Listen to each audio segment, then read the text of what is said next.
Welcome to the Consulting Success Podcast. I'm your host, Michael Zapersky.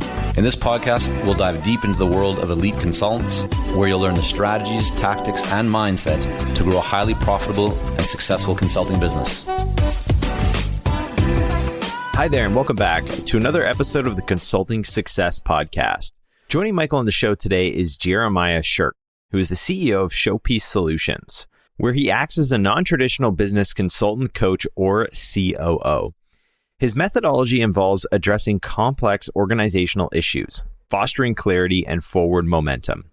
His experience includes roles as Director of Operations for the 58th Presidential Inaugural Committee and Chief of Staff at the Department of Public Works in Indianapolis. But before we dive into today's episode, are you ready to grow and take your consulting business to the next level? Many of the clients we work with started as podcast listeners just like you. And a consistent theme they have shared with us is they had wished they had reached out sooner about our Clarity Coaching program rather than waiting for that perfect time. If you're interested in learning more about how we help consultants just like you, we are offering a free, no-pressure growth session call. Where on the call, we will dive deep into your goals, challenges, and situation and outline a plan that is tailor-made just for you. We will also help you identify where you may be making costly and time-consuming mistakes to ensure you're benefiting from proven methods and strategies to grow your consulting business. Don't wait years to find clarity. If you're committed and serious about reaching a new level of success in your consulting business, go ahead and schedule your free growth session call today. Just visit consultingsuccess.com/grow to book your free call today. Okay, so now let me tell you a little bit more about what you're going to learn in today's episode with Jeremiah. First is how to transform decision-making with data-driven insights for your company. How to simplify complex issues with effective problem-solving techniques. How to boost your RFP success rate using Jeremiah's innovative strategy. How to collaborate with fellow consultants on large-scale projects for maximum impact. And how to leverage LinkedIn to amplify your brand and messaging strategy. Plus, so much more. Here to share with you his story and insights is Jeremiah Shirk. Enjoy.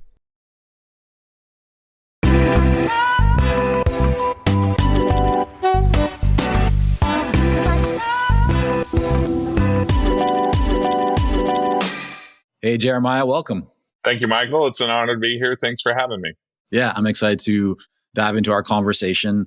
And I definitely want to explore your kind of most successful project and work that you've done to this point in your business. But I thought that we'll start off by going back in time. When you look at your career, and I know you had an interesting career in terms of working in different places, not always just being corporate business world and so forth.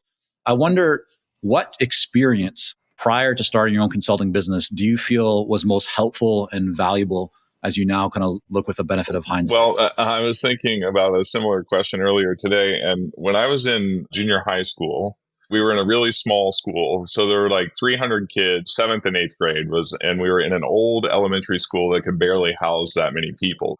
I was a manager for the basketball team, the boys basketball team, and we had to share one gym for practices. And someone would practice early in the afternoon, and another team would come in at 5:30, 6 o'clock at night. And on the occasions that we had the 5:30 or 6 o'clock at night practice, the custodians and janitorial staff would always take their dinner break. And I would always pop down to say hello and see what they're doing and chat and talk. And my mom said at one point, "You're really good at like being able to have a conversation with anybody, no matter their walk of life or their station or whatever they're working on." And I thought about that because that led me into coaching and teaching and then to some of these other things. But really the crux of all of that is in that junior high setting, the janitor, the teachers, the coaches, the administration are all serving one goal, which is the betterment of the students in that building. And if you can figure out how to harness, but they're all doing it differently, right? Like the janitorial staff are keeping the place clean. The teachers are trying to teach and educate. The coaches are trying to teach sports and discipline. And the administrators are trying to coordinate all of it. They all have a different way of reaching the overarching goal, but they're able to do it together, rowing in the same direction. And I think that has struck me as one of the narratives that have gone through my career to be able to understand different constituencies and be able to talk to them and understand them, and then make sure that as we're moving either through a project or through an initiative, that each one of those stakeholders gets what they need to be successful in order for the overall thing to be successful. And I think that exemplifies what we've tried to do here with Showpiece Solutions and how I approach that work. It's really kind of been there regardless of what industry or what work I've been doing, but it started 100 years ago when I was a kid being a manager for a junior high basketball team. Yeah, well, that's a great story. And I think though you and I have the opposite in hairstyles, we definitely have alignment around the importance of connecting with people in all walks of life and having a real, not only just being able to do it, but probably enjoying it. And as you translate that into working with organizations or, as a consultant or a leader of a team or in different firms, being able to not only connect with different people in different levels of the organization is super important. But I think even more than that, it's like the empathy and to try and understand and recognize that what they're going through is different. So as you said, in that situation, like everyone's goals, or they're all working towards supporting the same thing, but they have different things going on in their lives that might influence how they show up. And for a consultant working, with a client or an organization, that often it's like you forget you're working with maybe your one main client, but you need to get everybody on board to ultimately support the vision or to support that change. I think that's a great story. You worked in politics as well.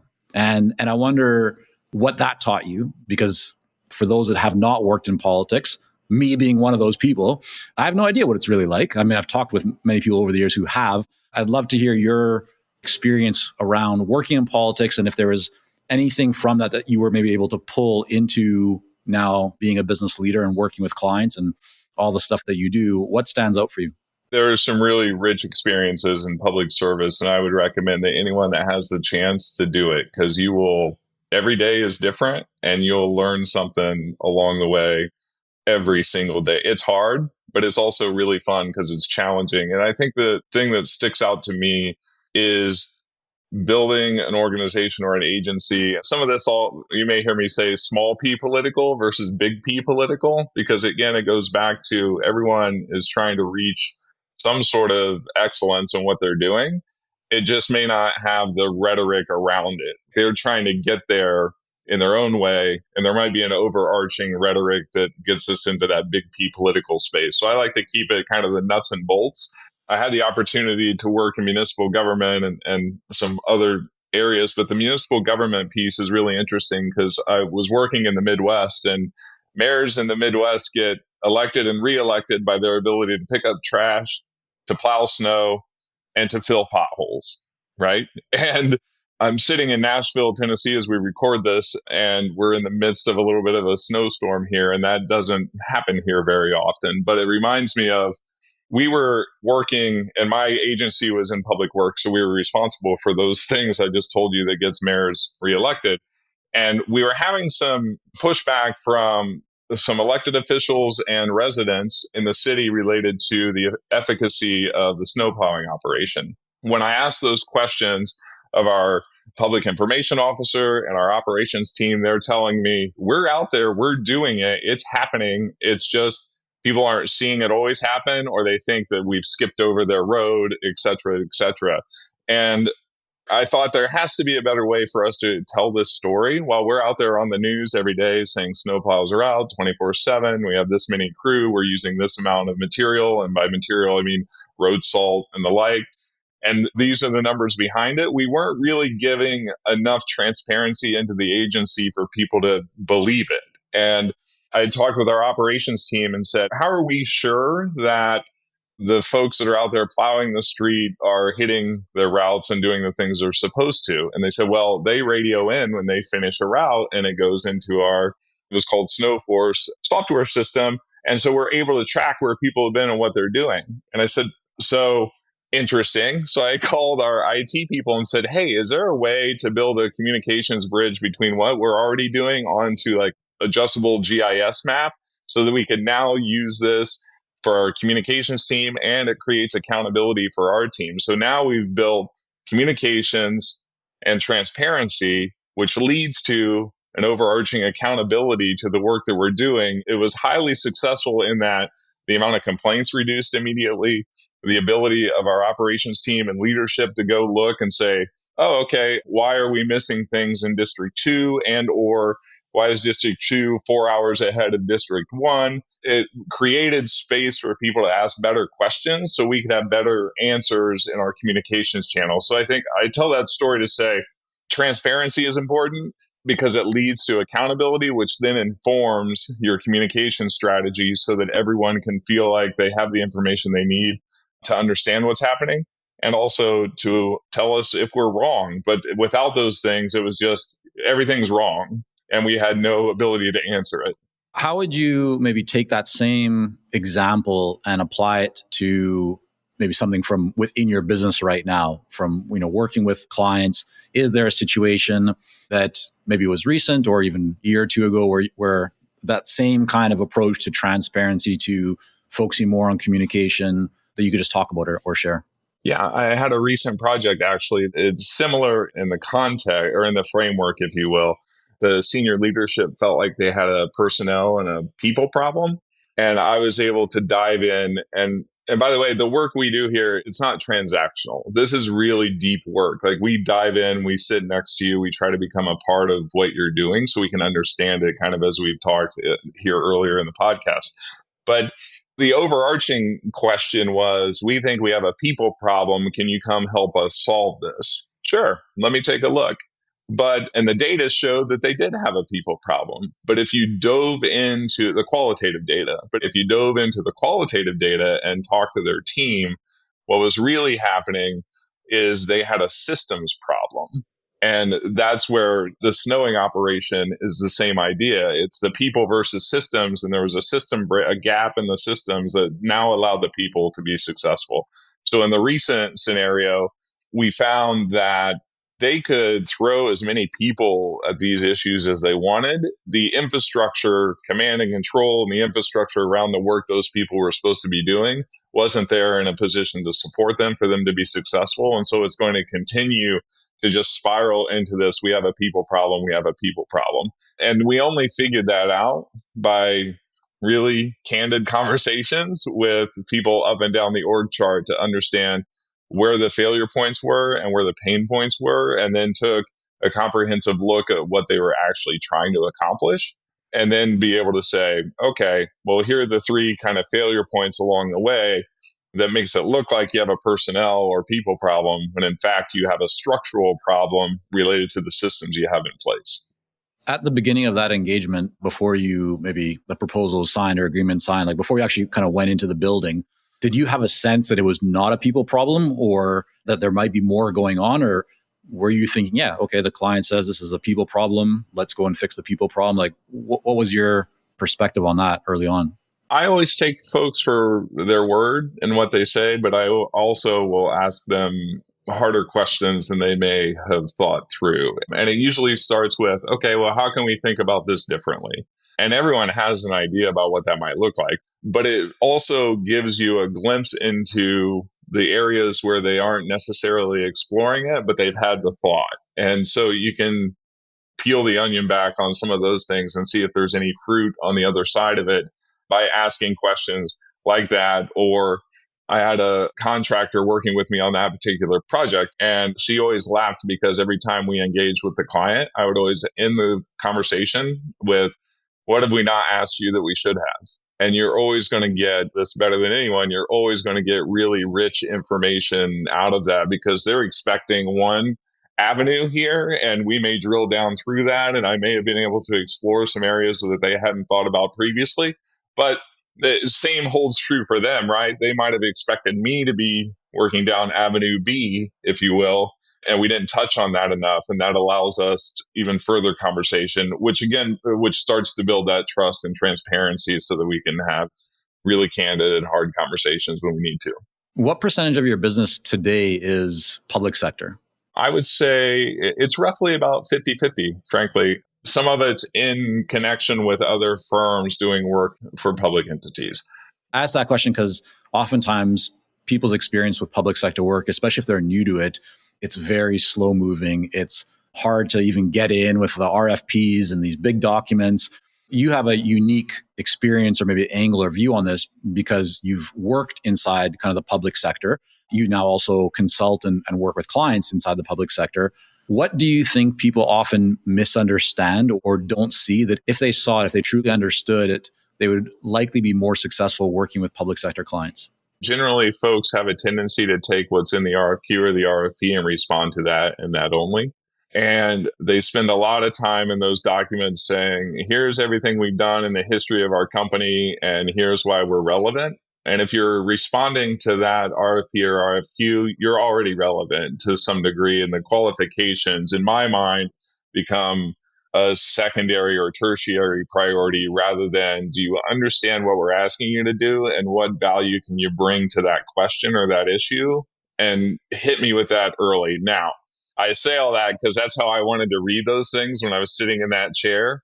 But on this side of it, it is really hard to respond to an RFP or an RFQ and not jump in with, here's why we're credible, and here's the history of our firm and all the things we've done. And oh, by the way, here's our project approach. Here are the things we're thinking about. Here's how we can help you.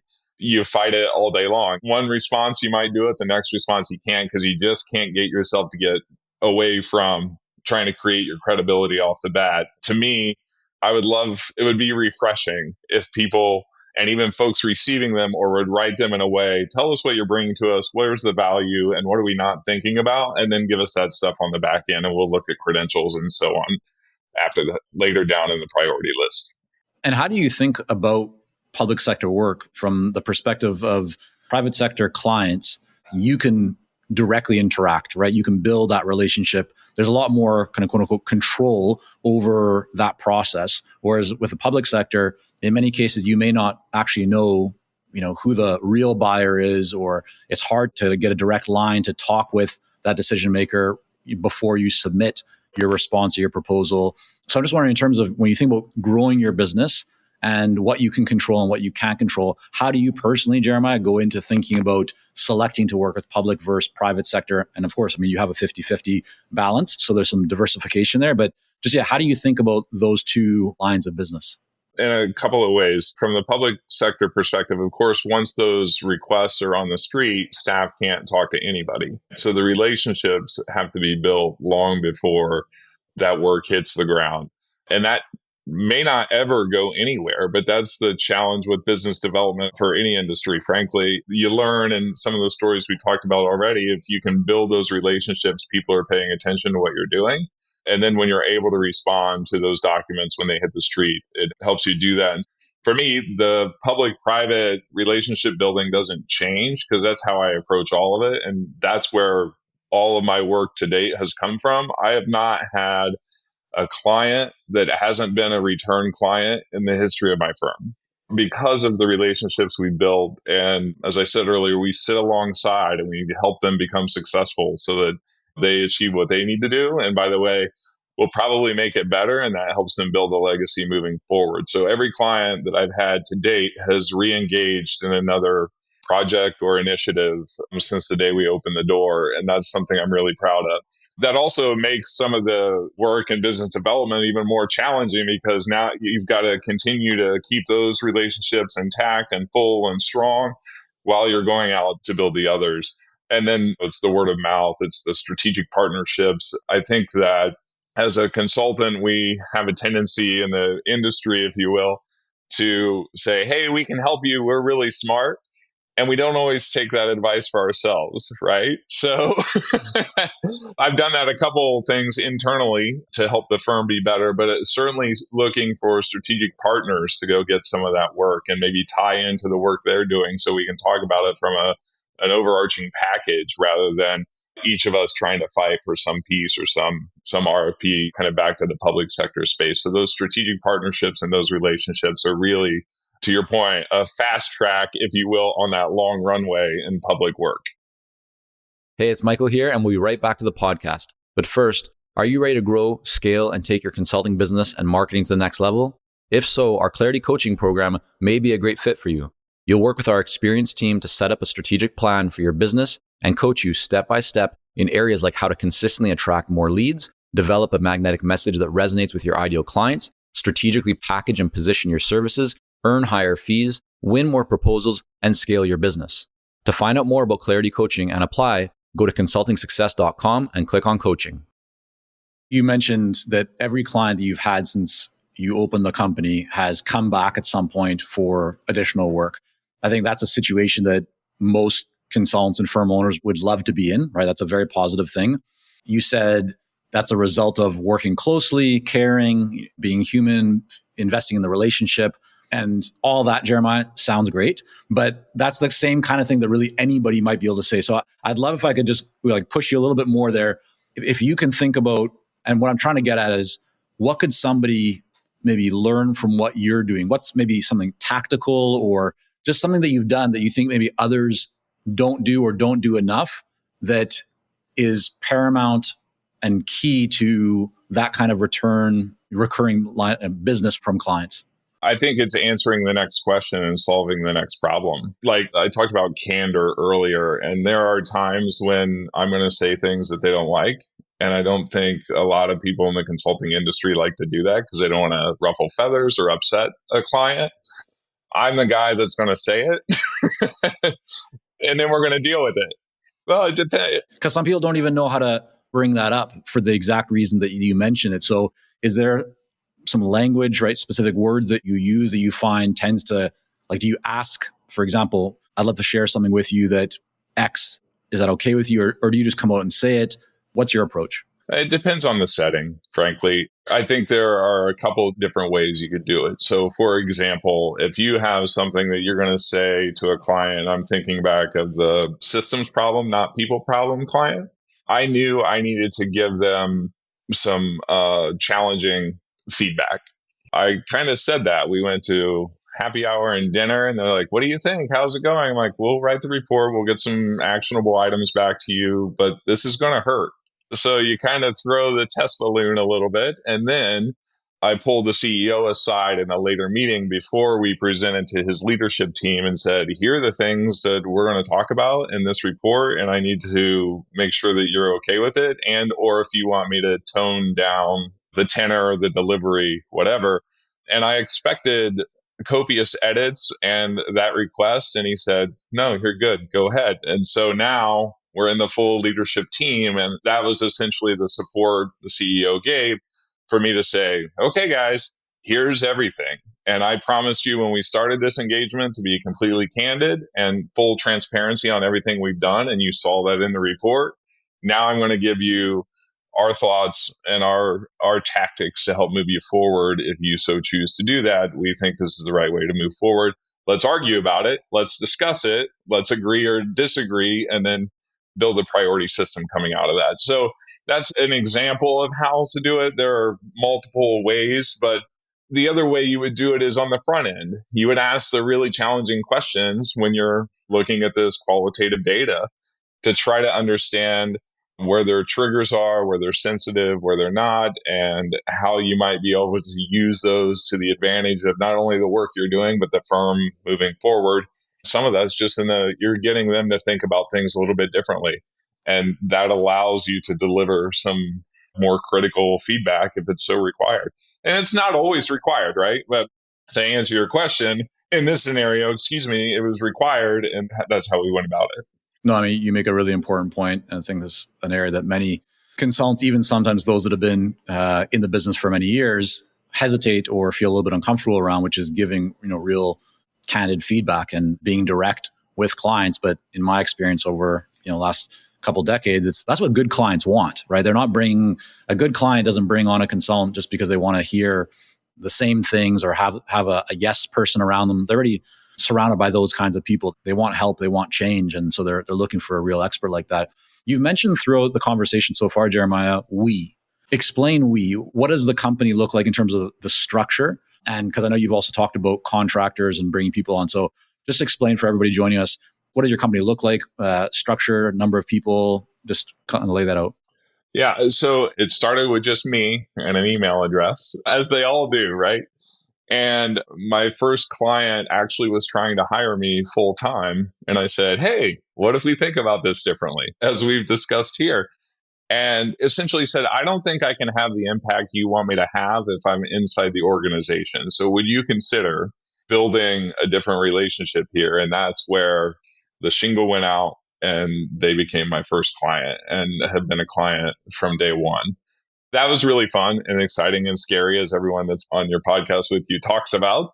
I say we for the firm. I try to think of the firm as separate from me, even though I'm driving it here. And then we've done work from everything from small engagement to helping municipalities figure out a new drinking water source to building a stormwater utility as a municipality was in negotiation for a consent decree with US EPA for storm sewer overflow, etc., all the way up to large scale events like Super Bowls and national special security events. So think presidential conventions to presidential inaugurations, like those type of large scale events. And it's been a contractor model to date in that I bring people along as I need their subject matter expertise and or assistance in certain ways. And those folks ebb and flow in and out of the organization depending on the scale of the operation. So anywhere from 25 folks to 250 folks, and budgets from a couple 100,000 to 100, over 100 million related to what the project or the initiative might be. Okay. So I was going to ask you, what's been your biggest project to this point? It sounds like maybe managing or being involved in a project that's 100 million or somewhere along those lines. Of course, that's not 100 million coming into your pocket, I would imagine. How does that flow? I mean, just people might be interested. I'm interested. Let's say you have a project that's $100 million, right? You are your lead on it or you're playing a big role, but there's a lot of other companies. How do you manage that in terms of bringing in all the different people, all the different contractors, all the different vendors, providers?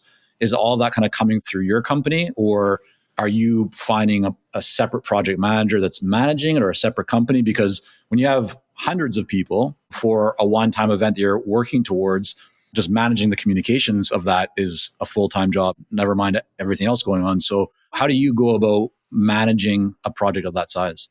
It depends on now I sound like an attorney.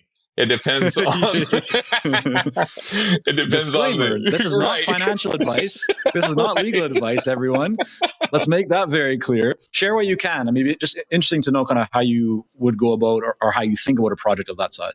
It depends on the project and the scope and magnitude, right? There are going to be folks, vendors, contractors, and others that bring an apparatus with them that can be helpful to help you either build up to those numbers. And I'm thinking more in line with your question related to the number of people required to pull this off. So they may have an apparatus. You may bring them in as a vendor to help build the apparatus around all of the functions related to the people, while they're also bringing some other technicians. Can you give an example of that? Because when you say apparatus, feels very technical. So what does that actually look like? Or I mean, what kind of company might that be? So, for example, political conventions, the transportation team is a contractor that comes in. And while my team is overseeing the interaction between the event owner, which is the political party, and the operational aspects of that, they are able to bring in their resources for procurement for motor coaches, et cetera. So for example, you're moving 20 to 25,000 people in and out of a basketball arena 4 nights in a row as quickly and as safely as possible so that someone can be nominated for president. We're about to embark on that this summer in Milwaukee for Republicans and in Chicago for the DNC.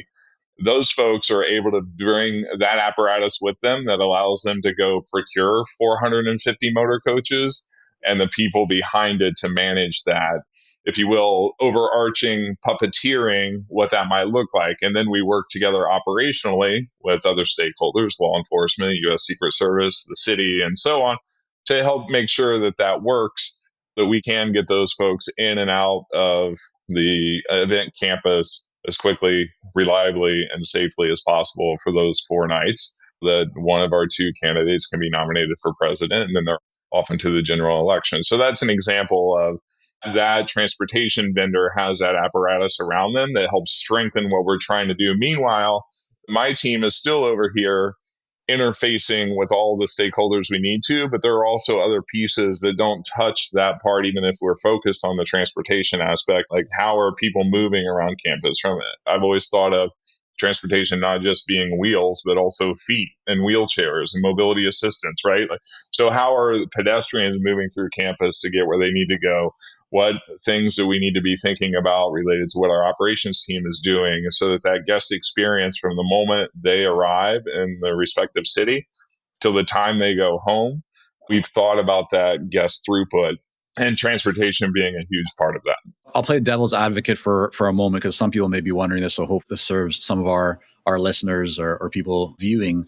And that is, why would a political party or a large organization select your company? You're small. We're talking about a really big event, something that it can't go wrong. It needs to go right.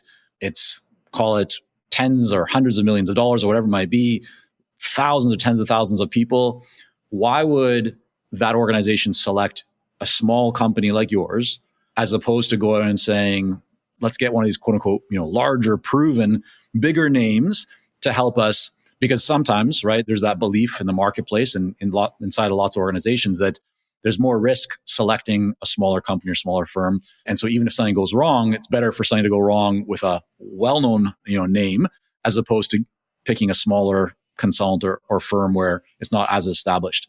Now, most people know that's doesn't always make sense, right? And in many cases, the smaller company has significant advantages. But I'm wondering for you in that kind of situation, why do you think that played out where you were selected? And then anything else that stands out to you in terms of how you position your company, because it sounds like you're probably winning business from other firms that might be in many cases much larger than your firm is. Any thoughts? Anything you can share on that? Yeah. Number one, we're really good. Number two, I start backwards.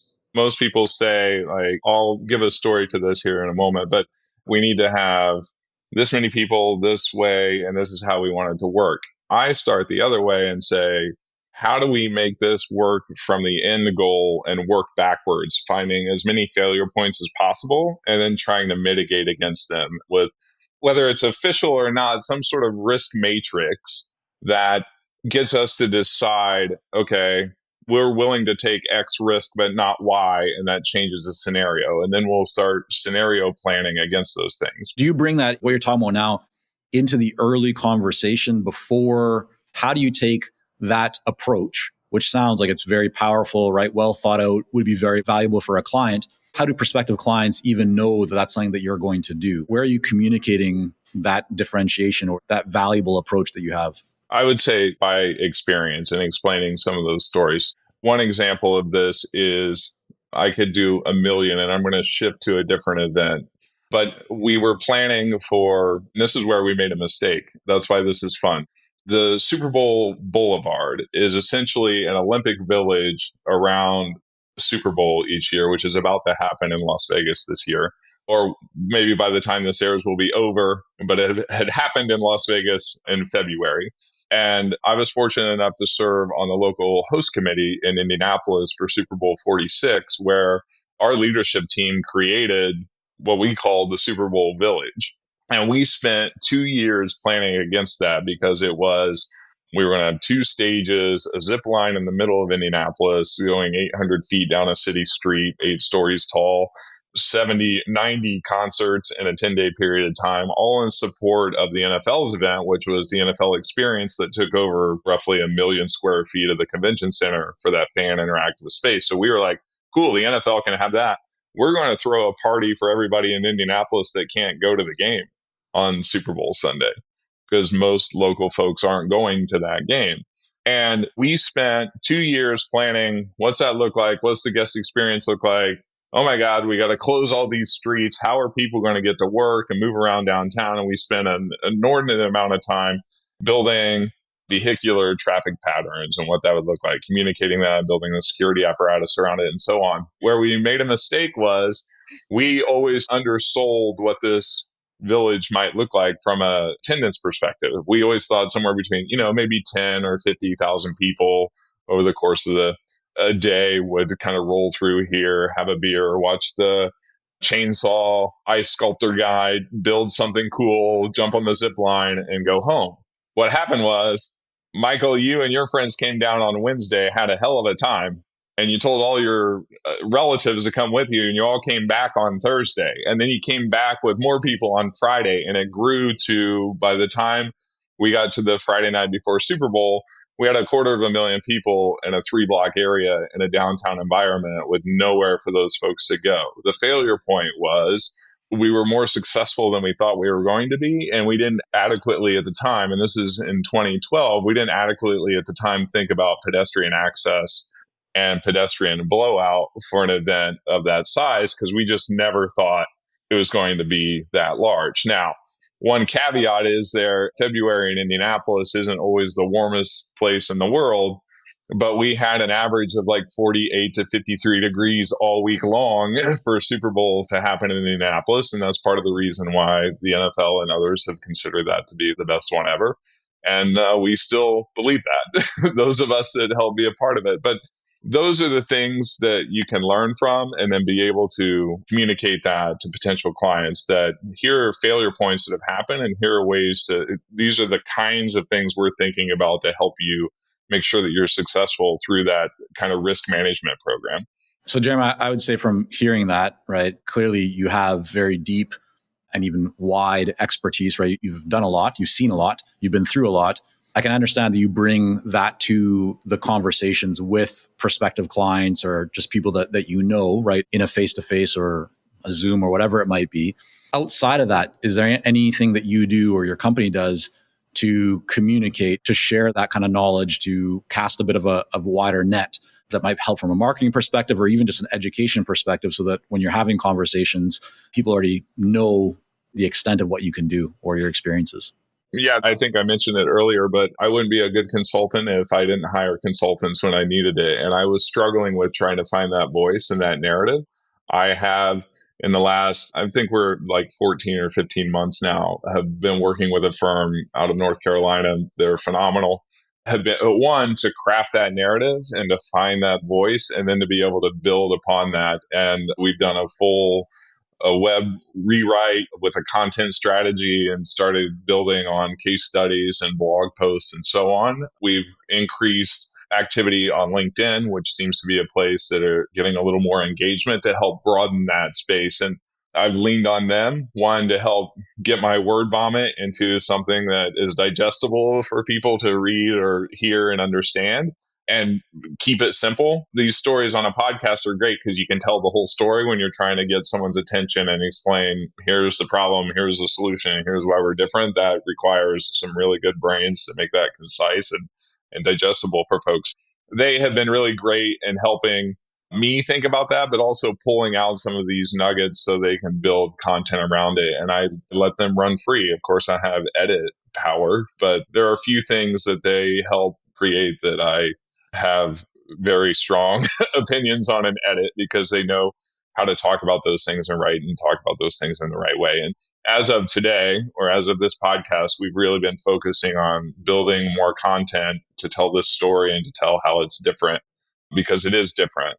That's the unique proposition we can bring to people. We're still relatively early in that relationship, but we've seen really strong numbers in the right direction, and we'll see where it takes us. And we'll keep evolving, right? Like everything will be a little bit of an experiment. And I'm okay with that because, one, I don't know how to do it anyway.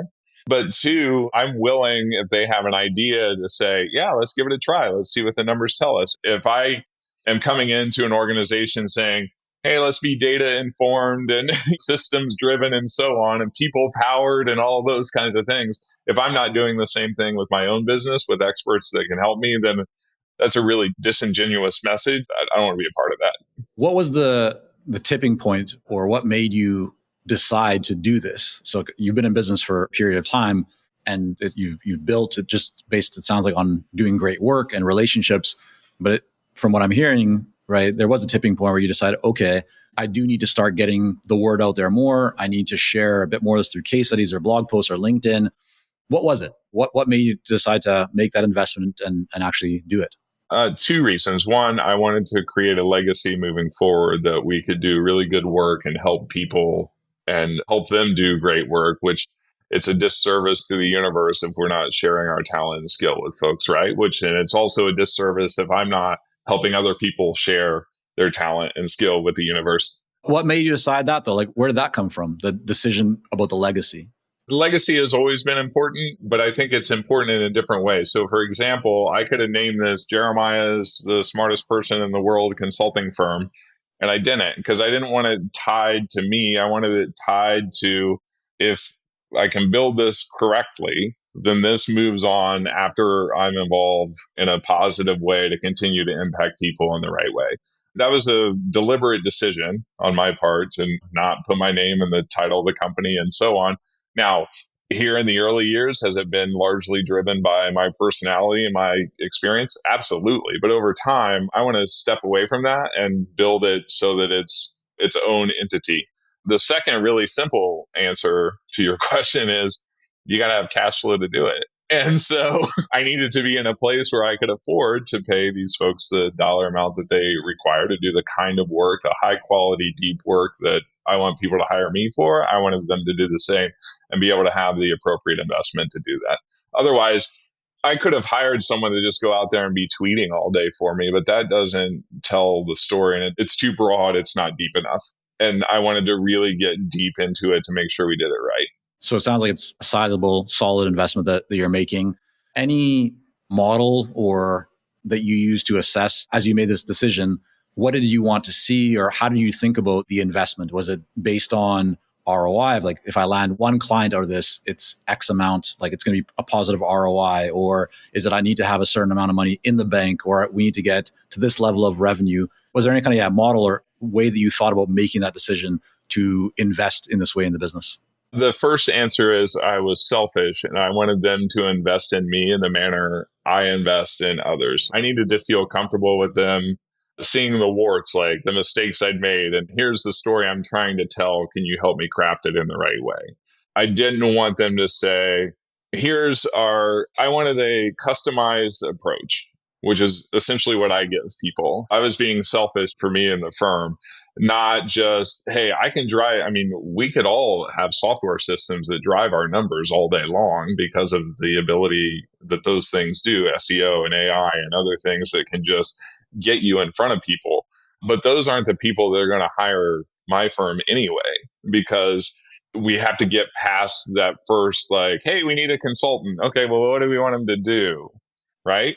Same is true here from a content and a marketing and perspective in that I needed someone that could dive in there and really help me understand how we get there and how we talk about that deep work. And that doesn't work if you're just blasting Instagram and Twitter with like, hey, we're out here, we do cool stuff, we call ourselves the unconsultant. Like, people are like, okay, scroll on through. That's how I thought about it. Related to the revenue, yeah, I had a number I wanted to get to feel comfortable to make the investment outside of the other things that were already going on. And I just had to feel, because I didn't want that to be like, well, I can only do so much and then have to stop. I wanted to be able to keep investing and moving forward again to build that relationship. So as clients come in and leave, we can start telling the story over time, kind of chronologically, and it builds us kind of a bank of resources that we can use forever to keep moving forward.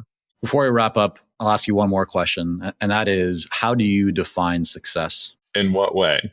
What does it mean to you?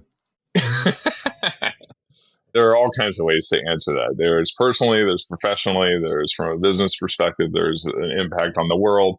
So I think I'll stick with the legacy. One of the things I learned working, one, on the host committee of the Super Bowl in Indianapolis, and then two, working for city government, you can have a really large impact on people. And that actually started area of my life we didn't talk about. 100 years ago in a past life, I was a college basketball coach. And what I loved about that, one, was good at it, obviously, duh. But two, and I kept my hair much shorter, much like yours back then. But what I loved about that work was the relationship you created with the players and the impact you had over their lives for the rest of their lives. You were always their coach. They were always your player. And you were invested in their life all the way through. And there's nothing stronger except maybe a parent relationship to a student athlete than a coach in a formative space in their life to help them build their life, a foundation for their life going forward.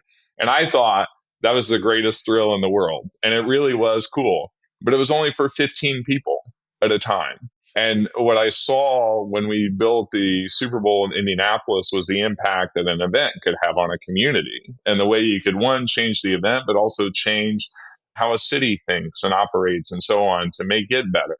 Then I had the opportunity, again, small p political, to go work in city government. And now you're touching the life of every single person in the city. And if you're doing it right and for the right reasons, and we can agree and disagree, like you should have done this or that could have been better or wouldn't have been great, right? But at least we were moving the ball forward. And I believe the team we had there together, including the mayor and his senior leadership team, was trying to make the city better every single day and trying to help improve the lives of everyone that lived there. That is powerful. And that's what I think success is. Every time you can touch people and create a lasting legacy moving forward, we've done something right. And that's, since I'm looking at snow outside my window today, check local listings, that snowballs into really large impacts for people. To me, that would be success. Love it. All right, Jeremiah, I want to thank you so much for coming on today, sharing a little bit of your story and journey. I want to make sure that people can learn more about you, more about your firm, see more of that content and good stuff that you're going to be putting out. Where's the best place for them to go? People can find me, Jeremiah Shirk, on LinkedIn. And then the company website is showpiecesolutions, all one word.com. We will link that up in the show notes. Again, thanks so much for coming on. I appreciate it, Michael. It was a pleasure.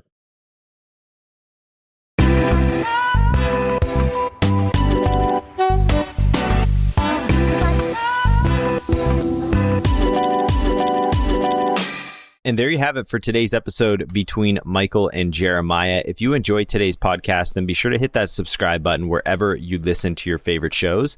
And if you want to help support the Consulting Success Podcast, I'd encourage you to share this episode out with a friend or colleague. Again, as a quick reminder, if you want to book your free complimentary growth session call, head over to consultingsuccess.com/grow.